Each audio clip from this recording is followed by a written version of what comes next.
All sports, all plays. Yeah. All sports, all plays. All sports, all plays. 365, we making up plays. You talking the game, get you to the days. We're high in the court, the dime in the lane. Variety topics living the same. All presentation, sports information. In the airways, taking the nation. All sport, all plays, like working your faces. Race at the field, so tie the laces. All sports, all plays. Yeah.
Or mute that. All right, what's happening, everybody? Welcome to the Wall Ride with Big Glen, our NASCAR expert here at GSR Gonzo Sports Room.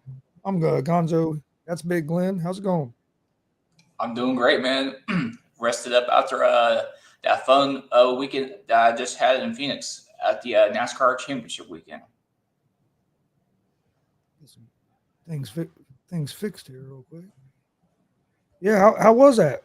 Was that a good weekend? It was fantastic.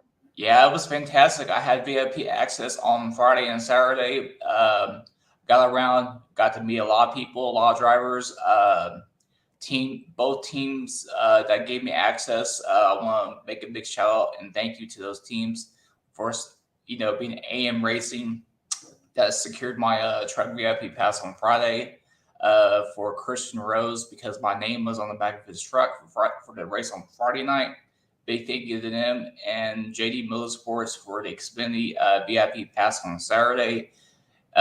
Brendan Poole / Garrett Smithley. I got to meet Brendan Poole on Saturday. It was great, as well as meeting Christian Rose on Friday. It was fantastic. All right. Was there a race on Sunday as well? Yes, there was. The big one, the Cup Series Championship, took place on Sunday, and that was also fun. I was actually in my seat for that one Friday and Saturday. I was in the infield, either on the grid or in the garage area for the most part. It was quite an epic weekend, man. Hey, how's it going, Vinny? Long time no see. I need to see some Vinny Vichetti at a wrestling show here soon sometimes.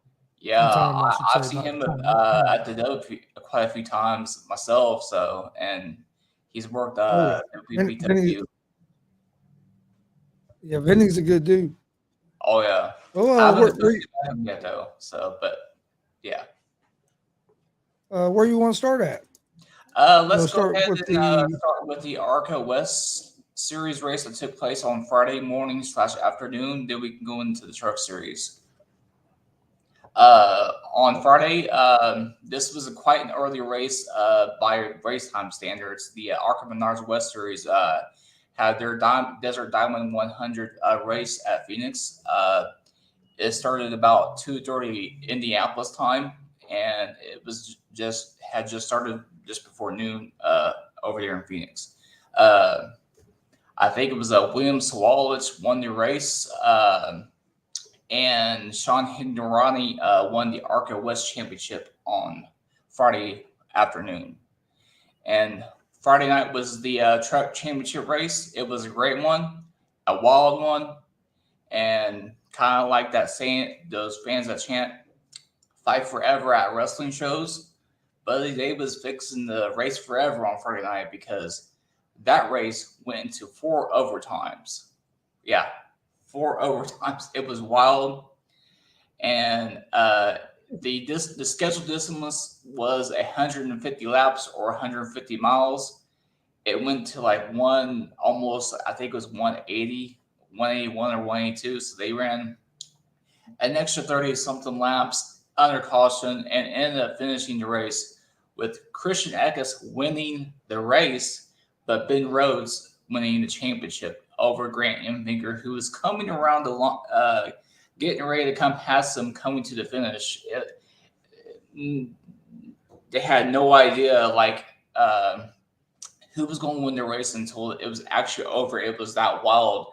Like you had Zane Smith get wrecked from Ben Rhodes, and Corey Heim and Carson Hocevar got into it earlier in the race, which actually resulted in a penalty for Corey Heim that was just announced just before we went on the air. That Corey Heim has been fined $12,500 and docked 25 driver points for his actions in the race on Friday. But yes, Ben Rhodes is your 2023 NASCAR Craftsman Truck Series champion. This is going to show that I don't watch enough racing, but how does a race go in 4 overtimes? How does a race go in overtime? Because isn't there just a certain number of laps? Yeah, so if a caution comes out near the end of the scheduled distance, okay, they will reset so they do everything. like four chances at green, 4 chances at a green white checker. It's unlimited attempts, actually. So I mean, is that what happened? Though was like 4 startups for the green white checker. Because what happens is when it goes into overtime, it's because you have to clear a track, get drivers to the infield care center, things like that. They run those extra laps on the caution. Then when the overtime officially starts, they wave the green flag. They give you 2 laps. If the driver that's leading the race takes the white flag, the race is over. But if a caution comes out before the leader takes the white flag, we gotta go to start all over. And it's unlimited attempts. So they wanted to race forever, it seemed like. Which that race, if I was back here in Indiana watching the end of that race ended about 1 in the morning. Because there was a Cup Series race earlier in the year that I was watching that was like that. It seemed like it took them like 6 or 7 times before we ever got a winner because it kept getting a caution flag on the restart. Yes, I went to St. Louis for the race in June. It was something. I want to say it was something similar to that, but the lightning delay that happened down there in St. Louis.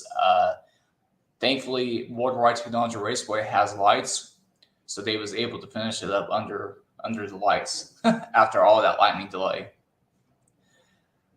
But yes, as far as the Xfinity Series recap,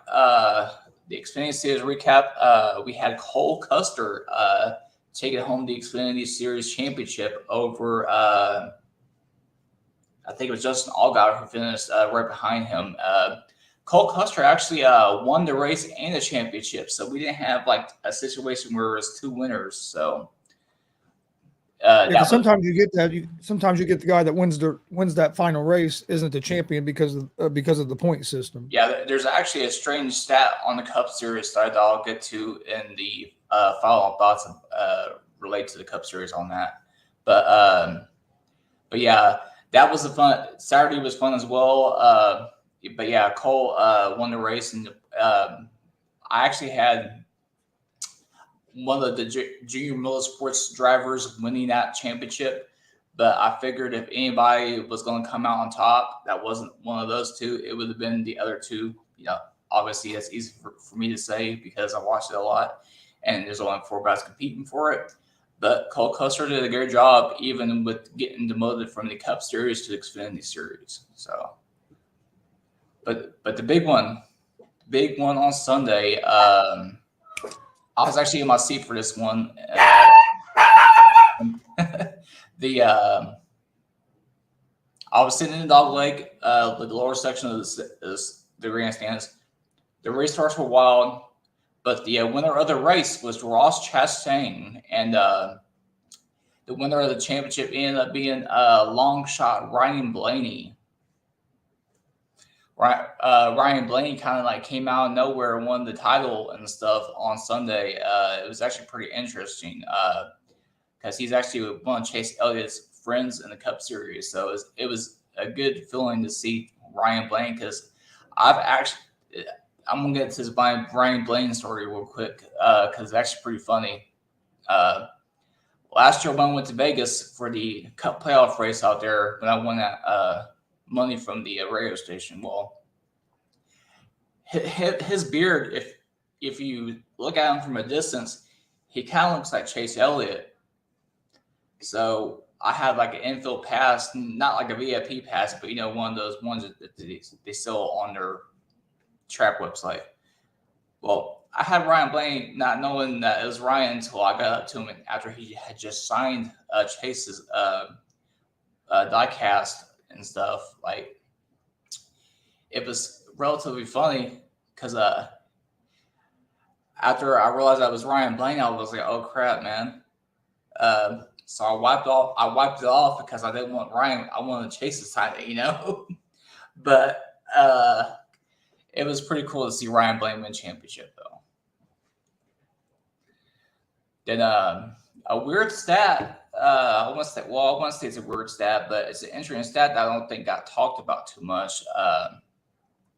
Is that Ross Chastain, that won the race on Sunday, is the first Cup Series driver that wasn't a championship 4 driver in the playoff era to win the championship race. And I think this format's been around for close to 10 years, maybe. So, and that's another stat to go along with that for the overall championship of the 3 series over the weekend is the fact that the Blue Ovals, Ford Manufacturing, all 3 of the championship drivers won the championship for all 3 series this weekend. That's crazy. Oh, yeah, fun. That's a fun fact. I don't think it got talked about enough, so I thought I'd bring that up. I was like, "Wow, this is crazy." Now, how long of a break is there before the NASCAR different series start back up? Well, how long of a break do they take? The off season isn't too long. It's the shortest off season of any sport. The Clash at the Coliseum, at the LA Coliseum, where USC plays their football games, is like I think the week before the Super Bowl, the week after the Super Bowl. So we're under 100 days already to the. So basically, early February, beginning of February, that's when the season starts back up. Yes. I knew it was either late January or early February because I knew it was. Yeah, it's still cold where we live, and when they're having some of these races other places. Oh yeah, I went to Atlanta in March, man. It was so cold down there because the cold front came through when I flew down. I'm happy I took my coat down because it would have been unbearable to just wear a t-shirt all weekend, But I got some bold predictions for 2024. I will start with not the Cup Series, but the Truck Series. My bold, there'll either be like 1 or 2 for each series, and I think with the Truck Series, I'm gonna start off by saying Ben Rhodes will not make the championship for next year. I think there will be a first-time winner in that series next season. Then for the Xfinity Series bold prediction, Cole Custer, Stone Cold Custer, is going to be a back-to-back Xfinity Series champion. That is my bold prediction for the Xfinity Series. Then the Cup Series. My man Chase Elliott did not win a race this year, unfortunately. But that changes in 2024. And when he does win it, this is where I'm looking at my bold prediction. I'm going to be at the Coca-Cola 600 for the race weekend. That's that's like most likely will be my first race in person of the season. He's going to win the Coca-Cola 600 because I have a photo opportunity in Victory Lane that I redeemed via NASCAR rewards. Chase Elliott is going to win next year at the Coca-Cola 600, and I'm going to be there to see it, and it's going to be awesome. I think Chase Elliott's going to win the championship next season. Hey, I'll be down there for that. So it's actually on my birthday weekend. So yeah, let's put that on the second half of that prediction. So like I was telling you earlier, I said I used to watch NASCAR a lot more than I do now, to be honest. But yeah, I was a big Dale Earnhardt fan growing up. I mean, I think almost everybody was back in that time period. Or yeah. Well, I guess some people were Gordon fans, but you know what I'm saying. Well, then I've always liked Chase Elliott, but I haven't watched as much this year. But I think one of Elliott's biggest problems this year was he hit with the injury and everything. He never was able to get in the kind of rhythm. Yeah, mentally. Plus, he never was able to get in that kind of rhythm that we've seen him in some of the past years. So I look for a big bounce back year from Elliott next season. He will, man. Like I just got that feeling that he's going to win that Coke 600 when I'm down there. Because I'm also when I'm down there, see, I'm going to be leaving the Wednesday before the race, so it's going to be a similar situation to when I went to Daytona. So I'll be down there most of the week. But Hendrick Fan Fest is like on Friday, so I'll be down there at the Hendrick campus and checking out their stuff. Probably get a picture with Chase then, because they'll give all tickets online for all that stuff. So I'm gonna make sure that I'll be hawking the heck out of that. Wait on the website 10 minutes before it goes live, hitting that refresh button every 5 seconds. You have any? Like this past weekend going to Phoenix. Was them a contest that you won, or was it that was just not actually this time? It was not. The one in Daytona was. I was a little bit surprised I won that one, but the company that won that VIP pass from in Daytona, they wasn't too well known, so I kind of got lucky with that one. But I ended up emailing the two teams that I reached out to, and they actually got a hold of me. So that wasn't the case where I won. Well, that was cool that they responded to you and. Oh, most definitely, man. Like JD Motorsports that got hold me about the Xfinity Series 1, they got back to me within like 2 hours. What's going on? Mike said said Big Glen, what's happening? He said, hey, Gonzo. Yeah, who's that? Mike Hughes. Oh, Mike Hughes. What's up, Mike? But yeah, I think the next time I'll be on with you, as far as this show is concerned, will be probably sometime in a month from now when I do the off-season show, because I had just got the confirmation yesterday from the guys over that run the performance racing industry trade show over at the Indiana Convention Center, December 7th through 9th. So I am going to have some content for that when we come back up, probably in a little over a month from now. That sounds good. Have you any contests you've been winning here lately? No, I haven't done much lately, but I'm probably get back into it here pretty soon. I know you got a Pacer game tonight. Going to watch the Pacers whip up on the Jazz. Yeah, we should beat them. Yeah, I rested the last day and a half, so I'm ready to get tonight going, man. Everybody was asking where the hell I was. What do you think about Pacers so far? How their season has started? That Phoenix game could have been not the Phoenix game. Sorry about that. Phoenix blew my mind. But I was going to say the Boston game could have been a lot better than what it was. We played like shit, but I do think we're doing all right with us being the number one offense in the NBA. I want to see us maintain that and not fall off by the time we get to Christmas, because usually you know how we have done it the past several years. we've either started off well and fell off by the time we get to Christmas, or something happens, someone gets hurt. I want to see us be able to maintain that torrid pace that we've been setting. I still think our defense has to pick up some. Oh yeah, we can't be letting people score 155 on us. I mean, shit. No. Defense has to pick up some. I think the rebounding has been better, but I still think we got to improve a little bit on the rebounding. Yeah. But if we stay healthy, I think Pacers could be. I still think we could be right there, top 5-6 team in the East. Yeah, I'm thinking 5 or 6 as well.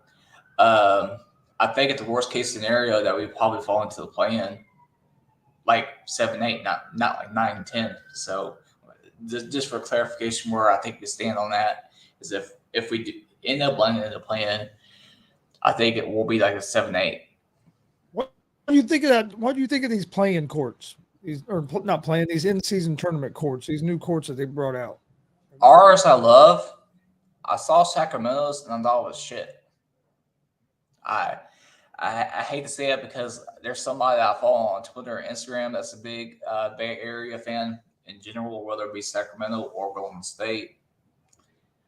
That looked plain as hell. I mean, it looked like he has to do a logo on it and made it all gray.